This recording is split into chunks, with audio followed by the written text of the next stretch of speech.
अब हम हमारा एग्जाम्पल देखते हैं। 0 की पावर n, 1 की पावर n, n जो है ग्रेटर देन इक्वल्स टू 0 है। तो इसके अंदर स्ट्रिंग्स क्या क्या आएंगी? 0 1, 0 0 1 1, 0 0 0 1 1 1। 1 के बाद कभी 0 नहीं आने का। तो अभी से पहले समझ लेते हैं स्टैक से। तो स्टैक में सबसे पहले क्या होगा? हमारा z नोट, ठीक है। फिर हमारा आएगा 0, हमारा 0 आ गया। अब हमारा आएगा दूसरा 0, तो ये दूसरा 0 आ गया। तो पहले केस में जब हमारा पहला 0 आया, इनपुट क्या हुआ? 0। टॉप ऑफ द स्टैक क्या है? z नोट, तो 0 z नोट।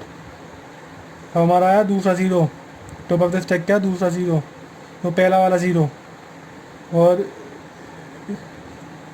ठीक है, अब हमारा जो आएगा, अब हमने 2 0 कर दिए इनपुट में। अगर तीसरा 0 भी आएगा तो ये इस कंडीशन के अंदर हो जाएगा अप्रूव। तीसरा 0 आया, ये दूसरा 0 टॉप ऑफ द स्टैक और 2 0, ठीक है। अब हमारा क्या होगा? अब हमारा आया 1।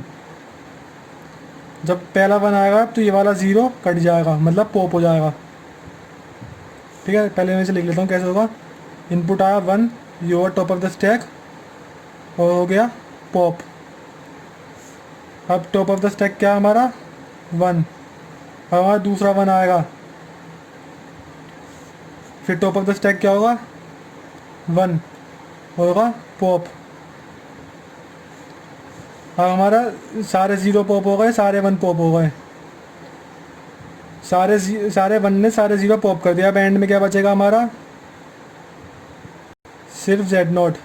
अब हमें देखना है कि z नोट बचा ही नहीं बचा, तो हम इनपुट देंगे कुछ नहीं। टॉप ऑफ द स्टैक क्या है? z note.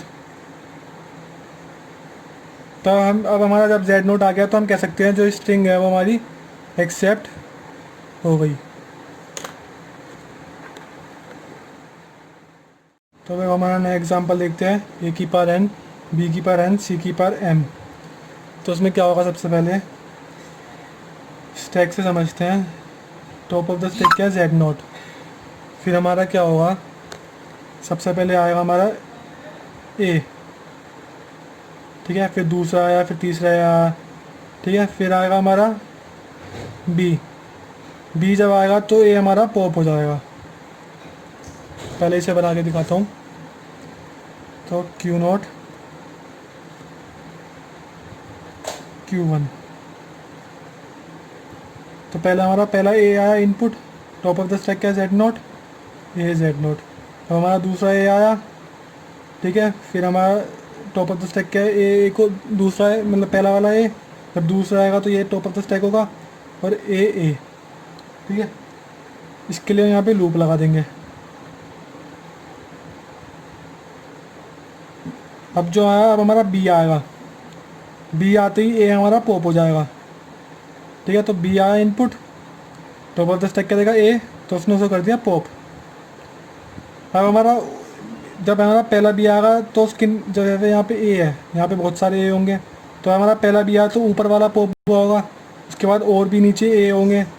तो उसके लिए एक लूप लगा देंगे। जितने b आएंगे, जितने top of the stack a होंगे, उन सबको हम पॉप कर देंगे। अब हमारे जो स्टैक है वो खाली हो जाएगा और खाली ये बचेगा z नोट। हमारा c आएगा, तो c इनपुट आया, उसने top of the stack c input आया, उसने top of the stack z note और c z नोट। अब अपनी फाइनल स्टेट पर गया q2 पे। अब वो पॉप तो कर नहीं सकता, तो हम यहाँ पे लूप लगा देंगे। c आया इनपुट, मतलब आगे के जितने भी c आएंगे, टॉप ऑफ द स्टैक को z नोट देखेगा और z नोट पुश और पॉप करता रहेगा। तो इसका ये हो गया हमारा ट्रांजिशन डायग्राम।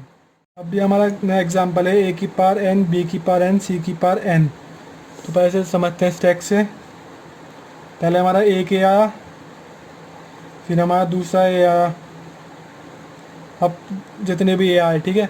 अब उसके बाद हमारा पहला b आया, b आते ही पहला a पॉप हो गया। फिर हमारा दूसरा b आया, फिर दूसरा a पॉप हो गया। ऐसे तीसरा भी आएगा तो तीसरा a पॉप आएगा। अब हमारा c आएगा, तो c,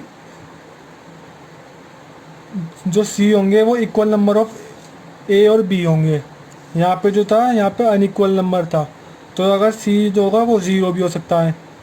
तो यहाँ पे एक बार कंडीशन ट्रू मान सकते हैं, लेकिन यहाँ पे जो है सी इक्वल नंबर होंगे। अगर एन टू है तो ए बी बी सी सी, तो मतलब अगर दो ए आए तो दो बी जो आएंगे वो दो ए को पॉप कर देंगे, और जो दो सी होंगे वो यहाँ पे आ जाएंगे, और हमारा top of the stack Z note नहीं हो पाने का, इसलिए जो स्ट्रिंग होगी वो एक्सेप्ट नहीं हो पाने की। इसका मतलब कंडीशन जो हो जाएगी वो होल्ड हो जाएगी। होल्ड मतलब कंडीशन फॉल्स हो जाएगी, क्योंकि बी ने सारे ए पॉप कर दिए और सी के टाइम में काउंट नहीं कर पाया हमारा स्टैक। एग्जाम्पल जो है वो है पैलिंड्रोम स्ट्रिप्स, या L equals to W R, W एक स्ट्रिंग है और डब्ल्यू आर उस स्ट्रिंग का रिवर्स है।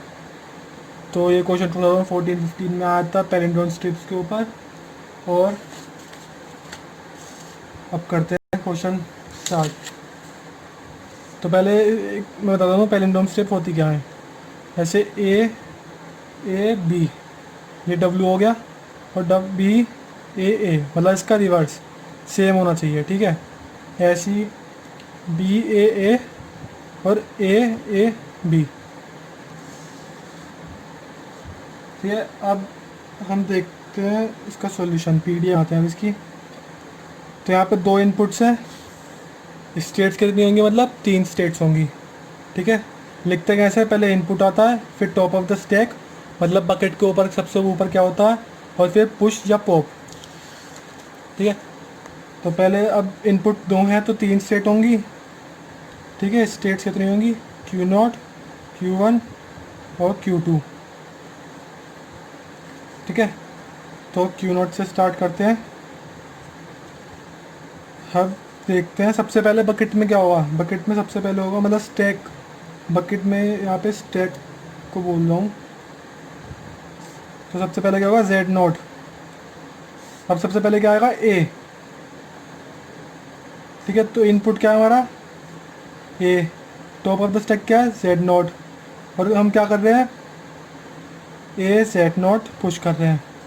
फिर क्या आएगा दूसरा A, तो इनपुट क्या है A, और फिर टॉप ऑफ द स्टैक क्या होगा, जब दूसरा ए आएगा तो यहाँ पे पहले से ही ए होगा, तो ए, और फिर ए पुश कर रहे हैं। तो ये जो ये वाला स्टेप है सारे ए के लिए हो गया। अब हम करेंगे बी के लिए,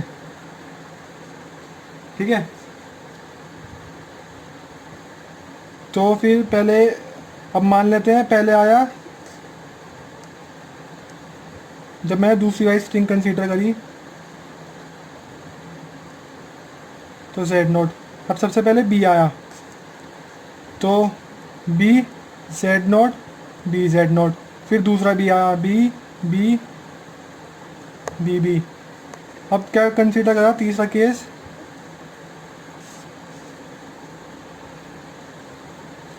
कि यहाँ पे Z0 है, अब A आ चुका है, अब B आ रहा है, ठीक है। तो उसके लिए क्या क्या लिखेंगे हम, A तो इनपुट है, B top of the stack है ए बी, या Z0 B पहले से ही है और A आ रहा है, तो B A B A। तो इसके लिए टोटल 6 केस हो गए। अब हमारा गया Q1 पे, ठीक है। अब ये Q0 किसके लिए था, खाली इनके लिए, इसके लिए और इसके लिए। अब Q1 पे हम क्या करेंगे, पॉप करेंगे, मतलब जब ये वाला बी था तो अब दूसरा बी आएगा तो वो वाला बी पॉप हो जाएगा, ठीक है। तो ए और नल किस लिए यूज़ करते हैं, एप्सिलॉन नॉट किस लिए यूज़ करते हैं, पॉपिंग के लिए। मतलब ए था, अब एक और ए आया तो मैंने पॉप कर दिया, ऐसी बी और पॉप, ठीक है। ये तो खाली एक के लिए था। अब इसके ए के बाद एक और ए होगा, दूसरा भी होगा, फिर तीसरा भी होगा, तो यहाँ पे हम एक बार चला देंगे, ये ऐसी बी के लिए होगा, ठीक है। अब हमारी पूरी स्ट्रिंग हो चुकी है। अब हम चेक करेंगे कि Z0 आया नहीं आया, क्योंकि एंड में तो Z0 ही आना है। तो ये आ गया Q फाइनल या Q2, ठीक है। तो हमने इनपुट लिया कुछ भी नहीं, टॉप ऑफ द स्टैक क्या है जेड नोट। अब हमें पता चल गया टॉप ऑफ द स्टैक है जेड नोट, मतलब हम बकेट की एंड में आ गए। तो हम कह सकते हैं कि हमारी जो स्ट्रिंग है वो कंसीडर कर गई, स्ट्रिंग कंसीडर कर गई मतलब एक्सेप्ट हो गई, क्योंकि ये पूरी स्ट्रिंग हमने स्टैक के अंदर पुश और पॉप कर दिया है, मतलब ऑपरेशन कर दिया है। अब हम इसे एग्ज़ाम में कैसे लिख सकते हैं? एक तरीका तो ये होता है, एक तरीका होता है ट्रांजैक्शन फंक्शन लिखने का। मैं आपको दूसरा तरीका बता रहा हूँ ट्रांजैक्शन फंक्शन का। इसी से बन जाता है वो ट्रांजैक्शन। पहली स्टेट हम क्यू नोट पे थे, ठीक है, तो पहले इनपुट आया A, Z naught top of the stack, Q naught, और हमारा पुश पॉप क्या हुआ ए जेड नोट, ठीक है। और फिर यहाँ पे Q1, यहाँ से Q1 पे भी चले गए थे, तो Q1 जेड नोट। अब दूसरा, जब top of the stack B आया